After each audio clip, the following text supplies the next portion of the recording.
संच भरलेला आहे. त्यांनी सर्वांनी आपापल्या शेजारी जाऊन करायचे. जास्त मोठा. नमस्कार, मी कोल्हे विनायक हरिभाऊ श्री केदारेश्वर विद्यालयातून आपल्यासमोर प्रतिकृती घेऊन येत आहे.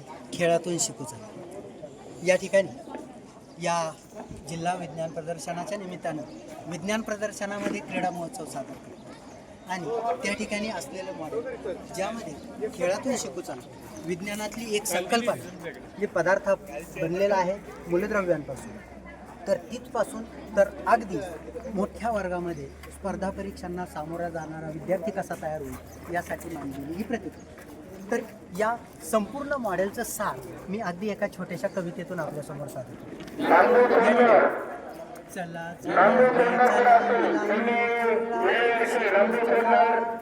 खेळ खेळता मूलद्रव्यांचा कक्षा त्यांच्या जाण चला, खेळ खेळता मूलद्रव्यांचा कक्षा त्यांच्या जाण चला. इलेक्ट्रॉन क्षमता कक्षेची, इलेक्ट्रॉन क्षमता कक्षेची 2n वर्गाने ठरवू चला, 2n वर्गाने ठरवू चला. भरा भरा हो इलेक्ट्रॉन भरा, ज्या त्या कक्षेत इलेक्ट्रॉन भरा. इथे कक्षा आहेत, त्या मूलद्रव्य समजा आपण या ठिकाणी निऑन हा बसवलेला या ठिकाणी आहे, तर त्यामध्ये कुठल्या कक्षेत किती इलेक्ट्रॉन्स आहेत ते आपल्याला भरता येते. भरा भरा हो भरा भरा, इलेक्ट्रॉन ज्या त्या कक्षेत भरा. लिहा लिहा हो लिहा चला. या ठिकाणी लिहायचे. मग ज्या त्या कक्षेतले असतील इथे सुद्धा कक्षेमध्ये असणाऱ्या इलेक्ट्रॉनची संख्या, इलेक्ट्रॉन स्वरूपण त्याचं लिहायचं. लिहा लिहा हो लिहा चला, इलेक्ट्रॉन स्वरूपण लिहा चला. जाता आता मोठ्या वर्गात उपकक्षात इलेक्ट्रॉन भरा चला, जाता आता मोठ्या वर्गात उपकक्षात इलेक्ट्रॉन भरा चला. इलेक्ट्रॉन स्वरूपणातून आता, इलेक्ट्रॉन स्वरूपणातून आता. संयोजा इलेक्ट्रॉन ठरवू चला, संयोजा इलेक्ट्रॉन ठरवू चला. संयोजा इलेक्ट्रॉन, संयोजा देखील ठरवू चला. संयोजा इलेक्ट्रॉन संख्येपासून संयोजा देखील ठरवू चला. या संयोजा इलेक्ट्रॉन बाह्यतम कक्षेत असलेले इलेक्ट्रॉन त्यातून त्याची व्हॅलन्स ठरवायची. संयोग मूलक संयोजयतून मूलक निर्मिती होती कशी ते पाहू चला.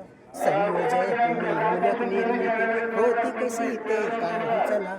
मूलक म्हणते आम्हाला एकत्रानंतर पहा चला. काय धमाल करतो आम्ही येथे, संयुगे बनवितो कसे ते पहा, संयुग बनवितो कसे ते पहा.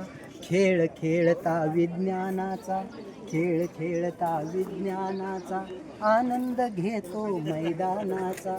खेळ खेळता काही असे आवर्त सारणी मनी ठसे. ही अशी आवर्त सारणी आहे की ज्या आवर्त सारणीमध्ये टोटल तुम्ही जर पाहिले तर टोटल 26 खेळ यामध्ये समाविष्ट केलेले आहेत. 26 खेळ यामध्ये समाविष्ट झालेले आहेत. आता ही आवर्त सारणी जी आहे त्या सारणीमध्ये आपल्याला विद्यार्थ्याला तयार करायचं आणि या उपकरणाची एक महत्त्वाची थीम अशी आहे की विद्यार्थ्याला खेळातून शिकवायला न्यायचं आहे. म्हणून म्हटलंय चला चला रे चला मुलांनो, चॅम्प ऑफ गेम ट्रॉफी मिळवू चला. ज्ञानामृताच्या सेवनाने महाविजेता बनू चला, ज्ञानामृताच्या सेवनाने महाविजेता बनू चला. हे जो पिरियडिक टेबल आहे या पिरियडिक टेबलमध्ये अगदी तो विद्यार्थी ब्लॉक असतील SP, D, F ब्लॉक हे सगळे तो एकत्र जोडू शकतो, त्याच्या क्रिया करू शकतो. एवढंच नाही तर या ग्रुप्स वगैरे जे आहेत हे सगळे तो खोलू शकतो. त्या ठिकाणी त्याला जर आपण असे खोलून दिले आणि मिक्स करून दिले तर तो परत त्याला कन्स्ट्रक्ट करेल. पिरियडिक टेबलची आउटलाईन असेल, F block element, S, D, P block हे सगळे, आणि याच्यावर अशा वेगवेगळ्या प्रकारच्या गेम्स अगदी फाशाच्या पद्धतीने, सापशिडीच्या पद्धतीने आपल्याला ही गेम कशी खेळता येईल, किती उत्कृष्टरित्या तो विद्यार्थी पुढे जाऊ शकतो. एक साधी गोष्ट त्यानं समजा या ठिकाणी टाकलं 5 पडले तर तो नंबरनुसार चालणार आहे. इथे 1, 2, 3, 4, 5 नंबर. सांग बरं बाळा काय आहे ते. मग त्याने ते ओळखायचं तो बोरॉन आहे, तो त्याचा नंबर किती आहे. मग त्याची काठिण्य पातळी किती वाढवायची ते आपल्यावर अवलंबून. त्याला सांग इलेक्ट्रॉनिक कॉन्फिगरेशन काय आहे. या पद्धतीनं त्या विद्यार्थ्याला अगदी सामान्य, अगदी 7वीतल्या बेसिक कन्सेप्टपासून, इथे जर आपण पाहिलं 7वीमध्ये असणारे प्रकरण कोणते आहेत, 8वीत कोणते आहेत, 9वीत कोणते, 10वीत, 11वीत आणि 12वीत काय आहे, 11वी 12वीला जर गेलं तर एस पी ब्लॉक आहेत. 11वीमध्ये पी ब्लॉकमधले 13, 14, 15 ग्रुप आहेत. 12वीत गेलं तर पुढे कंप्लीट पिरियडिक टेबल कवर होतो. आणि इथं न थांबता तो माझा विद्यार्थी सगळ्या स्पर्धा परीक्षांना कसा तयार होईल यासाठी बनवलेली ही. धन्यवाद.